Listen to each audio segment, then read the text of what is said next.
പെട്ടെന്നൊരു അസുഖം വന്നു കഴിഞ്ഞാലേ ഹോസ്പിറ്റലിൽ പോകാനായിട്ട് ഭയങ്കര പേടിയാ. കാരണം കയ്യിൽ നിന്ന് കാശ് ഇറങ്ങുന്ന വഴി അറിയത്തില്ല. ഹോസ്പിറ്റൽസിലൊക്കെ അഡ്മിറ്റ് ചെയ്യണതിന് മുമ്പ് ഇൻഷുറൻസ് ഉണ്ടോ എന്ന് അന്വേഷിച്ചിട്ട് അഡ്മിറ്റ് ചെയ്യണ ഒരു അവസ്ഥയിലോട്ട് മാറിക്കൊണ്ടിരിക്കുകയാണ്. പക്ഷെ ഒരു ഇൻഷുറൻസ് കവറേജ് എടുക്കണമെന്നുണ്ടെങ്കിൽ ഏറ്റവും കുറഞ്ഞത് ചുരുങ്ങി ഒരു 20,000 രൂപ, ഒരു 5 ലക്ഷം രൂപയുടെ കവറേജിനാവും. ഈ സാധാരണക്കാരെ സംബന്ധിച്ച് ഈ 20,000 എന്നൊക്കെ പറയുന്നത് എന്തായാലും ഒരു വലിയ തുകയാണ്. പിന്നെ ആണോന്നോ 4 പേരടങ്ങുന്ന ഒരു ഫാമിലിക്ക് വേണ്ടിയിട്ട് 20,000 രൂപ വെച്ചിട്ട് ഏകദേശം ഒരു 80,000 രൂപ അടുത്ത് ആകും. 80,000 രൂപ ഒരു വർഷം അടയ്ക്കാന്ന് പറഞ്ഞു കഴിഞ്ഞാൽ ചിന്തിക്കാൻ പോലും പറ്റുന്നില്ല. പക്ഷെ പേടിക്കേണ്ട ആവശ്യമില്ല. പേടിക്കേണ്ടെന്ന് പറഞ്ഞു കഴിഞ്ഞാൽ എന്തുകൊണ്ടാണ് പേടിക്കേണ്ടത്? നമ്മുടെ ഇന്ത്യൻ പോസ്റ്റ് പേയ്മെന്റ് ബാങ്ക് ഇപ്പൊ ഭയങ്കര മിതമായ തുകയിൽ നമുക്ക് വേണ്ടി ഇപ്പൊ ഇൻഷുറൻസ് ഒരുക്കിയിട്ടുണ്ട്. അതായത് 355 രൂപയ്ക്ക് 5 ലക്ഷം രൂപയുടെ ഒരു പോളിസി, അതുപോലെ തന്നെ 555 രൂപയ്ക്ക് 10 ലക്ഷം രൂപയുടെയും 755 രൂപയ്ക്ക് 15 ലക്ഷം രൂപയുടെ പോളിസിയുണ്ട്.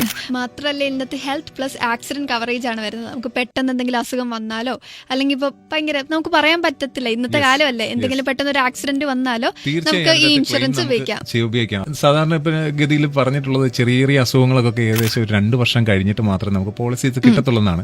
പക്ഷെ ഇതിന്റെ അകത്ത് നമുക്കൊരു 2 മാസം കഴിഞ്ഞാൽ അതിനൊക്കെ അപ്ലൈ ചെയ്യാൻ പറ്റുന്നതാണ്. ഇത് നിങ്ങൾ എവിടെ പോയി അപ്ലൈ ചെയ്യുന്നതായിരിക്കും ചിലപ്പോൾ ഇവിടെ ചിന്തിക്കുക. വേറെങ്ങും പോകണ്ട, നമ്മുടെ അടുത്തുള്ള ഒരു പോസ്റ്റ് ഓഫീസിൽ ചെന്നാൽ മതി. അവിടെ നമുക്ക് ഇതിനുള്ള സൗകര്യങ്ങൾ ചെയ്തു തരും. പോസ്റ്റ് ഓഫീസ് മുഖേനയുള്ള ഹെൽത്ത് ഇൻഷുറൻസ് പോളിസിയാണിത്. സോ മോർണിംഗ് ഡ്രൈവിൽ ഇതുപോലത്തുള്ള ഒരുപാട് അറിവുകളെ കുറിച്ച് ഞങ്ങൾ സംസാരിക്കുന്നുണ്ട്. കൂടെയുണ്ട് Joby and Tanya. Morning Drive